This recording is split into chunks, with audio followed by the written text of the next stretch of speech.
Hi hello ನಮಸ್ಕಾರ, welcome to ಸಿನಿಫೋರ್. ಈ ವರ್ಷ ಸ್ಯಾಂಡಲ್ವುಡ್ ನ ಸ್ಟಾರ್ ನಟರ ಸಿನಿಮಾಗಳ ಪಟ್ಟಿ ದೊಡ್ಡದೇ ಇದೆ. ಕಳೆದ ವರ್ಷ 1-2 ಸಿನಿಮಾಗಳಿದ್ವು, ಆದ್ರೆ ಈ ಸಲ ಲೀಸ್ಟ್ ದೊಡ್ಡದಿದೆ. ಕನ್ನಡ ಸ್ಟಾರ್ ನಟರ ಸಿನಿಮಾಗಳು ರೆಡಿ ಆಗ್ತಾ ಇದಾವೆ. ಕಳೆದ ವರ್ಷ ಸೆಟ್ಟೇರಿದ್ದ ಸಿನಿಮಾಗಳು ಸಣ್ಣದಾಗಿ ಆಗೊಮ್ಮೆ ಈಗೊಮ್ಮೆ ಸದ್ದು ಮಾಡುತ್ತಲೇ ಇದ್ದಾವೆ. ಬಿಗ್ ಸ್ಟಾರ್ಗಳ ಸಿನಿಮಾಗಳ ಬಗ್ಗೆ ಅವರ ಅಭಿಮಾನಿಗಳಿಗೆ ಕ್ಯೂರಿಯಾಸಿಟಿ ಅಂತೂ ಇದ್ದೇ ಇರುತ್ತೆ.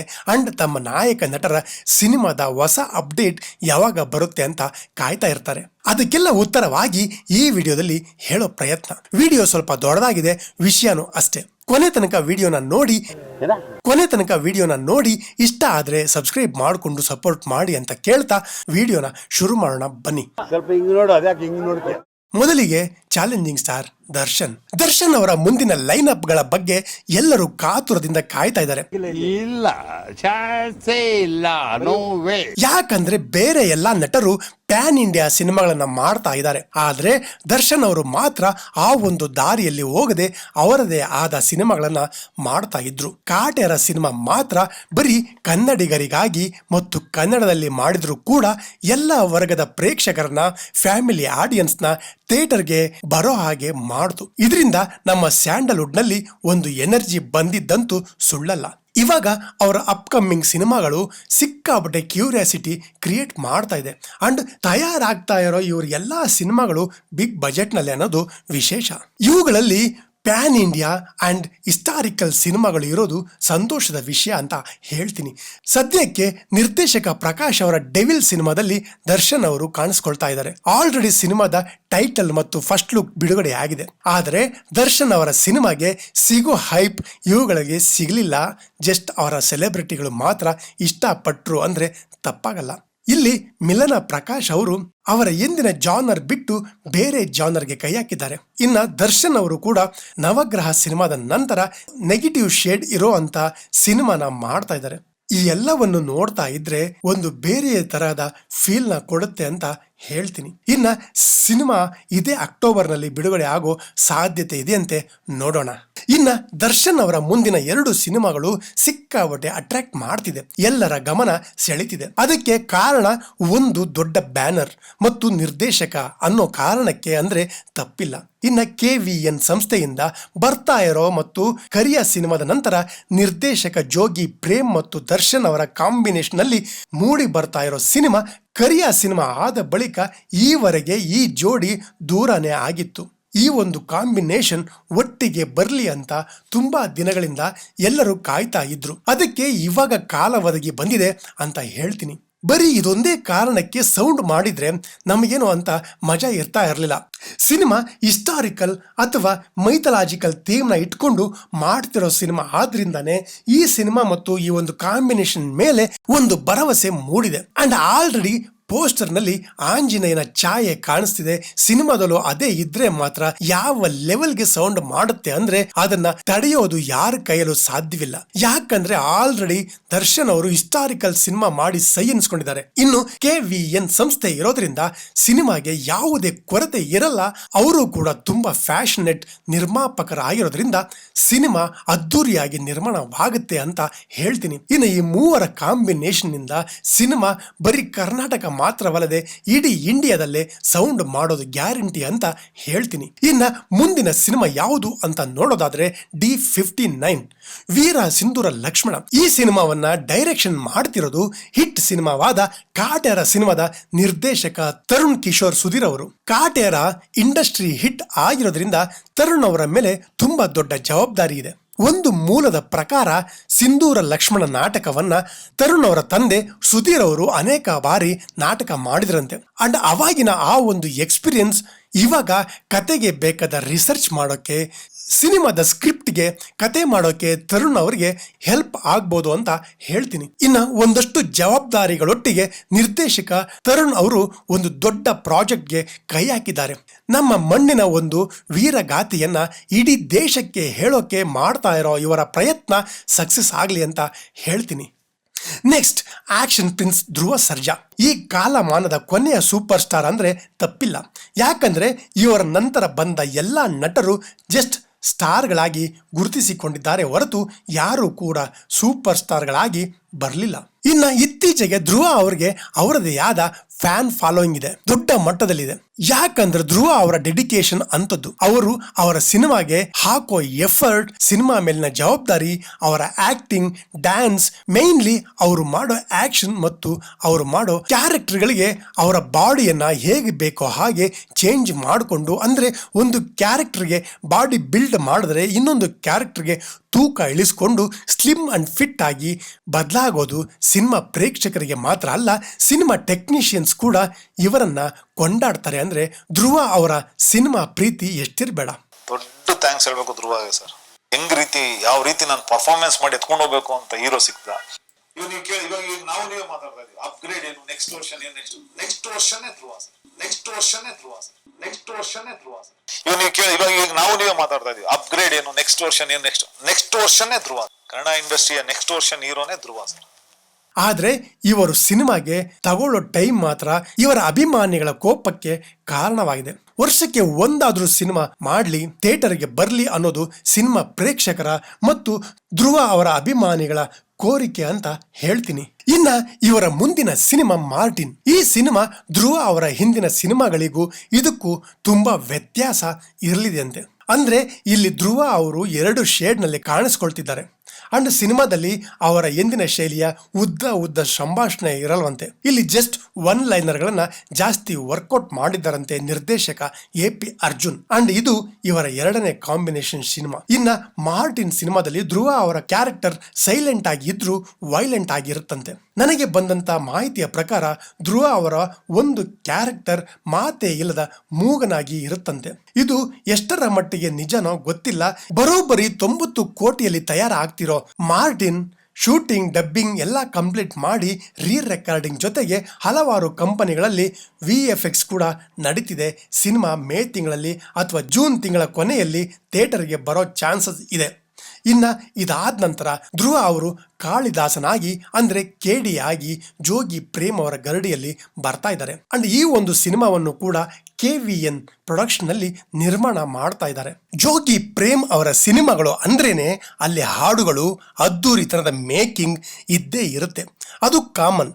ಆದರೆ ಇಲ್ಲಿ ಅದರೊಟ್ಟಿಗೆ ನಮ್ಮ ಅಕ್ಕಪಕ್ಕದ ರಾಜ್ಯಗಳಿಂದ ಬಾಲಿವುಡ್ನಿಂದ ಆ್ಯಕ್ಟರ್ಗಳನ್ನ ಕರೆಸಿ ಆ್ಯಕ್ಟ್ ಮಾಡಿಸಿದ್ರೆ KD ಸಿನಿಮಾಗೆ ಬಳಕೆ ಮಾಡ್ಕೊಳ್ತಿದ್ದಾರೆ ಪ್ರೇಮ್ ಅವರು. ಇನ್ನು ಪ್ರೇಮ್ ಅವರು ತಮ್ಮ ಸಿನಿಮಾದ ಹೀರೋ ಯಾರೇ ಆಗಿರಲಿ ಅವರಿಂದ ಒಂದು ಒಳ್ಳೆಯ ಪರ್ಫಾರ್ಮೆನ್ಸ್ನ ತೆಗಿಸ್ತಾರೆ.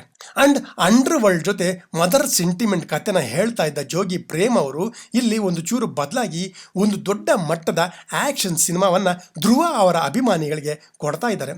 ಅಂಡ್ ಸಿನಿಮಾ ಮೇಲೆ ಸಿಕ್ಕಾಪಟ್ಟೆ ಎಕ್ಸ್ಪೆಕ್ಟೇಷನ್ ಇರೋದು ಗ್ಯಾರಂಟಿ. ಸಿನಿಮಾದಲ್ಲಿ ನೋಡೋದಾದ್ರೆ ಧ್ರುವ ಸರ್ಜಾ ಅವರ ಜೊತೆ ದೊಡ್ಡ ತಾರಾ ಬಳಗವೇ ಇದೆ. ರವಿಚಂದ್ರನ್, ಸಂಜಯ್ ದತ್, ಶಿಲ್ಪಾ ಶೆಟ್ಟಿ, ಗ್ರೀಷ್ಮಾ ನಾನಯ್ಯ, ರಮೇಶ್ ಅರವಿಂದ್ ಹೀಗೆ ದೊಡ್ಡ ಸ್ಟಾರ್ ನಟರ ಕ್ಯಾರೆಕ್ಟರ್ಸ್ನ ಇಟ್ಕೊಂಡು ಸಿನಿಮಾ ಮಾಡ್ತಾ ಇದ್ದಾರೆ ಪ್ರೇಮ್ ಅವರು. ಸ್ವಲ್ಪ ಅಪ್ಡೇಟೆಡ್ ಸ್ಕ್ರಿಪ್ಟ್ ಮಾಡಿಕೊಂಡು ಬಂದ್ರೆ ಸಿನಿಮಾ ಹಿಟ್ ಲಿಸ್ಟ್ಗೆ ಸೇರೋದು ಗ್ಯಾರಂಟಿ ಅಂತ ಹೇಳ್ತೀನಿ. ಇನ್ನು ಜೊತೆಗೆ ಧ್ರುವ ಅವರು ಇನ್ನು 3 ಸಿನಿಮಾಗಳನ್ನ ಒಪ್ಪಿಕೊಂಡಿದ್ದಾರೆ. ಅದರಲ್ಲಿ ಮೊದಲನೆಯದು ರೈನೋ. ಇದರ AI ಜನರೇಟೆಡ್ ಪೋಸ್ಟರ್ ಒಂದನ್ನು ರಿಲೀಸ್ ಮಾಡಿದ್ದಾರೆ.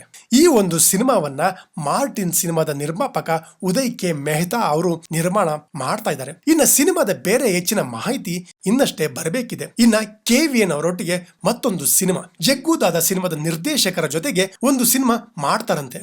ಇದು 2021ರಲ್ಲೇ ಫೈನಲ್ ಆಗಿರುವಂತ ಸಿನಿಮಾ. ಒಂದು ಮೂಲದ ಪ್ರಕಾರ ಸಿನಿಮಾದಲ್ಲಿ ಧ್ರುವ ಅವರು ಆರ್ಮಿ ಕಮಾಂಡೋ ಆಗಿ ಕಾಣಿಸ್ಕೊಳ್ತಾ ಇದ್ದಾರಂತೆ. ಒಂದಷ್ಟು ರಿಯಲ್ ಲೈಫ್ ಇನ್ಸಿಡೆಂಟ್ನ ಕೂಡ ತೆರೆ ಮೇಲೆ ತರ್ತಾರಂತೆ ಸಿನಿಮಾದ ನಿರ್ದೇಶಕರು. ಸಿನಿಮಾ ಆರ್ಮಿ ಬ್ಯಾಕ್ ಡ್ರಾಪ್ನಲ್ಲಿ ಕೊಂಚ ದೊಡ್ಡ ಮಟ್ಟದಲ್ಲೇ ತಯಾರಾಗೋ ಸಿನಿಮಾ ಅಂತ ಹೇಳ್ತೀನಿ. ಆದರೆ ಯಾವ ಸಿನಿಮಾ ಮೊದಲು ಸೆಟ್ ಏರುತ್ತೆ ಅಂತ ಕಾದು ನೋಡಬೇಕಿದೆ. ಧ್ರುವ ಅವರ ಸಿನಿಮಾ ನೋಡೋಕ್ಕೆ 2 ರಿಂದ 3 ವರ್ಷ ಕಾದು ಸಾಕಾಗಿದೆ. ಈ ವರ್ಷ ಅವರ 2 ಸಿನಿಮಾ ಮಾರ್ಟಿನ್ ಮತ್ತು KD ಬರೋದು ಗ್ಯಾರಂಟಿ. ಹೀಗೆ ವರ್ಷಕ್ಕೊಂದು ಸಿನಿಮಾ ಬರಲಿ ಅಂತ ಕೇಳ್ತೀನಿ. ಇನ್ನ century star doctor Shivaraj Kumar ಅವರ ಲೈನ್ ಅಪ್ ನೋಡೋದಾದ್ರೆ ಲೀಸ್ಟ್ ತುಂಬಾನೇ ದೊಡ್ಡದಾಗಿದೆ. ಅದರಲ್ಲಿ ಕೆಲವೊಂದರ ಬಗ್ಗೆ ಹೇಳೋ ಪ್ರಯತ್ನ ಮಾಡ್ತೀನಿ. ಮೇನ್ಲಿ ಇಲ್ಲಿ ಭೈರತಿ ರಣಗಲ್ ಪಕ್ಕಾ ಈ ವರ್ಷ ಹಿಟ್ ಲಿಸ್ಟ್ಗೆ ಸೇರೋ ಸಿನಿಮಾ. ಮಫ್ತಿ ಸಿನಿಮಾದ ನಿರ್ದೇಶಕ ನರ್ತನ್ ಅವರ ಭೈರತಿ ರಣಗಲ್ ಸಿನಿಮಾ ಆಗಸ್ಟ್ 15ನೇ ತಾರೀಕು ರಿಲೀಸ್ ಆಗ್ತಿದೆ. ಒಂದು ದೊಡ್ಡ ಸೌಂಡ್ ಮಾಡುತ್ತೆ. ಮಫ್ತಿ ಸಿನಿಮಾದ ಗೆಲುವಿನ ಇಂಪ್ಯಾಕ್ಟ್ ಈ ಸಿನಿಮಾ ನಿರೀಕ್ಷೆ ಜಾಸ್ತಿ ಮಾಡಿದೆ. ಇನ್ನು ಸಿನಿಮಾ ಆಡಿಯನ್ಸ್ಗೆ ಇಷ್ಟ ಆಗುತ್ತಾ ಕಾದು ನೋಡಬೇಕು. ಇನ್ನು ಮುಂದಿನ ಸಿನಿಮಾ ನೋಡೋದಾದ್ರೆ ಇನ್ಸ್ಪೆಕ್ಟರ್ ವಿಕ್ರಮ್ 1989ರಲ್ಲಿ ಬಂದಂತಹ ಥ್ರಿಲ್ಲರ್ ಕಾಮಿಡಿ ಸಿನಿಮಾ. ಇಲ್ಲಿನ ವಿಕ್ರಮ್ ಕ್ಯಾರೆಕ್ಟರ್ ಆ ಟೈಮಲ್ಲಿ ಎಲ್ಲರಿಗೂ ಇಷ್ಟ ಆಗಿತ್ತು. ಅಂಡ್ ಆ ಒಂದು ಕ್ಯಾರೆಕ್ಟರ್ನ ಹಾಗೆ ಇಟ್ಕೊಂಡು ಶಿವಣ್ಣ ಅವರೇ ಆ ಒಂದು ಸಿನಿಮಾ ಮಾಡ್ತಾ ಇರೋದು ತುಂಬಾ ಖುಷಿಯ ವಿಚಾರ. ಇನ್ನು ಶಿವಣ್ಣ ಅವರ 3ನೇ ಸಿನಿಮಾ ಯಾವುದು ಅಂತ ನೋಡೋದಾದ್ರೆ ಶಿವಣ್ಣ ಮತ್ತು ದಿನಕರ್ ತೂಗುದೀಪ್ ಅವರ ಕಾಂಬಿನೇಷನ್ ಅಲ್ಲಿ ಮೂಡಿ ಬರ್ತಾ ಇರೋಂತ ಸಿನಿಮಾ ಇದು. ನವಗ್ರಹ ಹಾಗೂ ಸಾರಥಿ ಸಿನಿಮಾಗಳ ನಂತರ ಲೈಫ್ ಜೊತೆ ಒಂದು ಸೆಲ್ಫಿ ಅನ್ನೋ ಸಿನಿಮಾ ಮಾಡಿದ್ರು. ಅದಾದ ನಂತರ ಬೇರೆ ಯಾವುದೇ ಸಿನಿಮಾ ಮಾಡಿರಲಿಲ್ಲ. ಇವಾಗ ನಿರ್ಮಾಪಕ ಜಯಣ್ಣ ಅವರೊಟ್ಟಿಗೆ ರಾಯಲ್ ಸಿನಿಮಾ ಮಾಡ್ತಿದ್ದಾರೆ. ಇದಾದ ನಂತರ ಶಿವಣ್ಣ ಅವರೊಟ್ಟಿಗೆ ಮಾಡ್ತಾ ಇರೋ ಸಿನಿಮಾ ಒಂದಿಷ್ಟು ನಿರೀಕ್ಷೆ ಇರೋದಂತೂ ನಿಜ. ಇದಾದ್ಮೇಲೆ ಶಿವಣ್ಣ ಅವರ ಮುಂದಿನ ಸಿನಿಮಾ ಯಾವುದು ಅಂತ ನೋಡೋದಾದ್ರೆ ವಿಭಿನ್ನ ಚಿತ್ರಗಳಿಂದ ಗುರುತಿಸಿಕೊಂಡಿರುವ ನಿರ್ದೇಶಕ ಹೇಮಂತ್ ರಾವ್ ಅವರೊಟ್ಟಿಗೆ ಶಿವಣ್ಣ ಅವರ ಮುಂದಿನ ಸಿನಿಮಾದ ಟೈಟಲ್ ಇನ್ನಷ್ಟೇ ಗೊತ್ತಾಗಬೇಕಿದೆ. ಇದೊಂದು ಆಕ್ಷನ್ ಡ್ರಾಮಾ ಇರೋಂಥ ಮತ್ತು ಈ ಹಿಂದೆ ಶಿವಣ್ಣ ಅವರು ಮಾಡದೇ ಇರೋಂಥ ಕ್ಯಾರೆಕ್ಟರ್ ಒಂದನ್ನ ನಿರ್ದೇಶಕ ಹೇಮಂತ್ ರಾವ್ ಅವರು ಡಿಸೈನ್ ಮಾಡಿದ್ದಾರೆ. ಸದ್ಯ ಶಿವಣ್ಣ ಅವರು ಬೈರತಿ ರಣಗಲ್ಲು ಮತ್ತು ಸಂಗೀತ ನಿರ್ದೇಶಕ ಅರ್ಜುನ್ ಜನ್ಯ ಅವರ 45 ಸಿನಿಮಾದ ಕೆಲಸಗಳಲ್ಲಿ ಬ್ಯುಸಿ ಇದ್ದಾರೆ. ಇದಾದ್ಮೇಲೆ ನಿರ್ದೇಶಕ ಹೇಮಂತ್ ರಾವ್ ಅವರ ಸಿನಿಮಾಗೆ ಚಾಲನೆ ಸಿಗಲಿದೆ.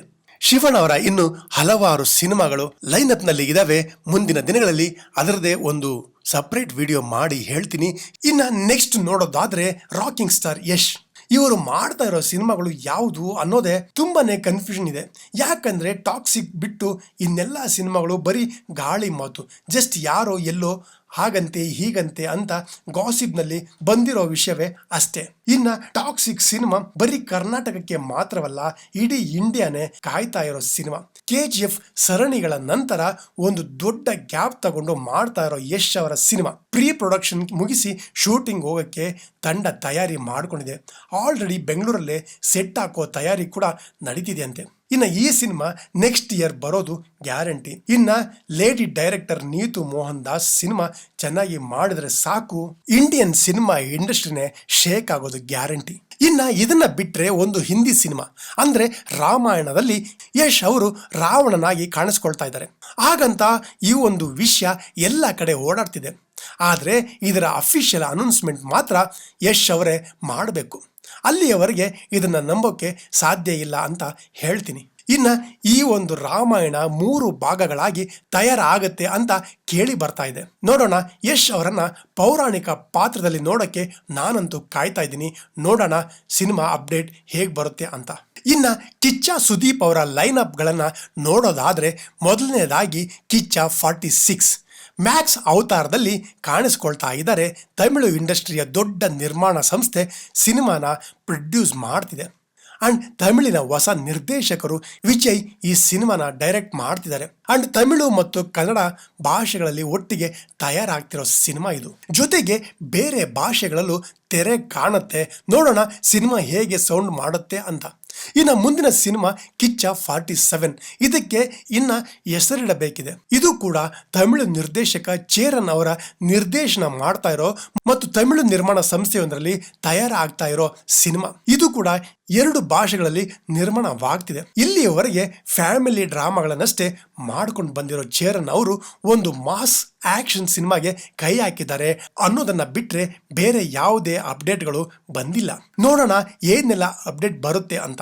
ಇನ್ನ ಮುಂದಿನ ಸಿನಿಮಾ ನೋಡೋದಾದ್ರೆ ಕಿಚ್ಚ 48 KK ಅಂದ್ರೆ ಕಿಂಗ್ ಕಿಚ್ಚ ಅನ್ನೋ ಸಿನಿಮಾವನ್ನ ಸ್ವತಃ ಸುದೀಪ್ ಅವರೇ ಡೈರೆಕ್ಟ್ ಮಾಡ್ತಿರೋ ಸಿನಿಮಾ. ಇದರ ಟೈಟಲ್ ಇನ್ನು ಅನೌನ್ಸ್ಮೆಂಟ್ ಮಾಡಿಲ್ಲ.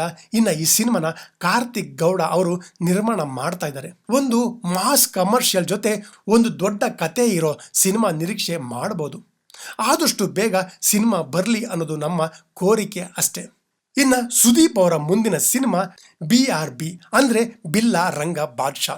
ಈ ಸಿನಿಮಾ 2 ಭಾಗಗಳಾಗಿ ಬರುತ್ತೆ ಅನ್ನೋದು ಕೇಳಿ ಬರ್ತಾ ಇದೆ. ಅನೂಪ್ ಭಂಡಾರಿ ಅವರಿಗೆ ದೊಡ್ಡ ಜವಾಬ್ದಾರಿ ಇರುವಂತ ಸಿನಿಮಾ. ಇದರ ಅಪ್ಡೇಟ್ ಕೂಡ ಬೇಗ ಬರಲಿ ಅಂತ ಕೇಳ್ತಾ ಇದಿಷ್ಟು ದೊಡ್ಡ ಸ್ಟಾರ್ಗಳ ನಿರೀಕ್ಷೆಯ ಸಿನಿಮಾಗಳ ಲೀಸ್ಟು. ಹೇಳೋಕೆ ಇನ್ನೂ ಹಲವಾರು ಸಿನಿಮಾಗಳಿವೆ, ಆದರೆ ಸಮಯ ಸಾಕಾಗದೇ ಇರೋ ಕಾರಣಕ್ಕೆ ಇಲ್ಲಿಗೆ ನಿಲ್ಲಿಸ್ತಾ ಇದ್ದೀನಿ. ವಿಡಿಯೋ ಇಷ್ಟ ಆಗಿದ್ರೆ ಸಬ್ಸ್ಕ್ರೈಬ್ ಮಾಡಿಕೊಂಡು ನಿಮ್ಮ ಸ್ನೇಹಿತರಿಗೂ ಶೇರ್ ಮಾಡಿ ಸಪೋರ್ಟ್ ಮಾಡಿ ಅಂತ ಕೇಳ್ತಾ ಮತ್ತೆ ಸಿಗೋಣ ಮುಂದಿನ ವಿಡಿಯೋದಲ್ಲಿ.